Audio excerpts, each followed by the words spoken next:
Hi, this is Rachel from Florida, and I'm here today to talk about bipolar disorder. Before I get into details, I think the audience would feel more comfortable if they knew a little bit about me. As far as who I am, I'm a former national scholar and a former student government member who currently volunteers for the organization To Write Love on Her Arms.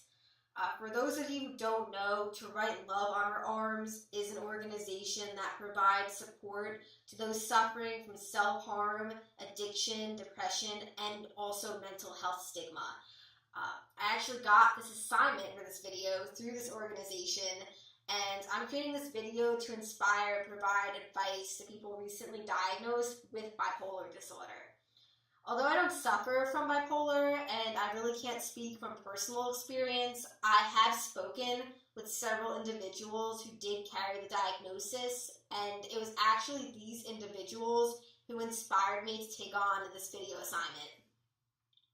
As far as how teenagers feel when they're originally diagnosed with the disorder, I can imagine that it's probably pretty horrific.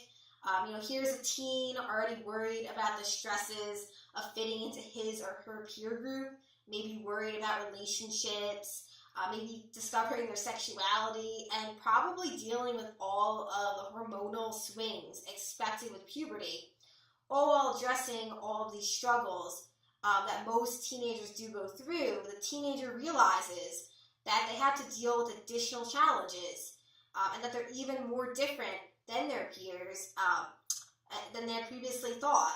So this realization obviously can really create a barrier of isolation between themselves and many of their classmates who may feed into stigma about mental illness.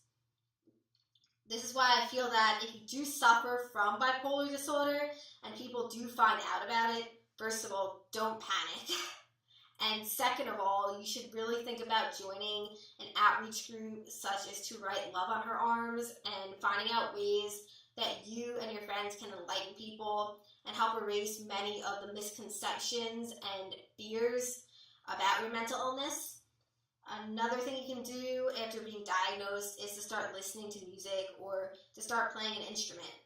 This helps vent out a lot of the fear and anxiety associated with being diagnosed, and most likely will help you cope better with some of the mood swings involved in the disorder. Going to local shows for some of your favorite musicians can also help you network.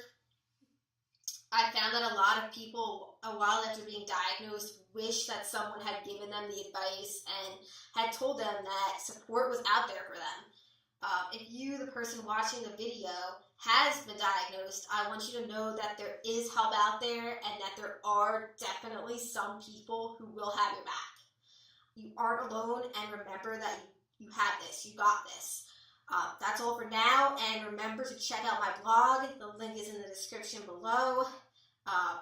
Again, it's for To Write Love on Her Arms. There are a lot of pictures and song lyrics and even actual music that appear on the blog. Anyway, check it out. All right, that's all for now. Bye.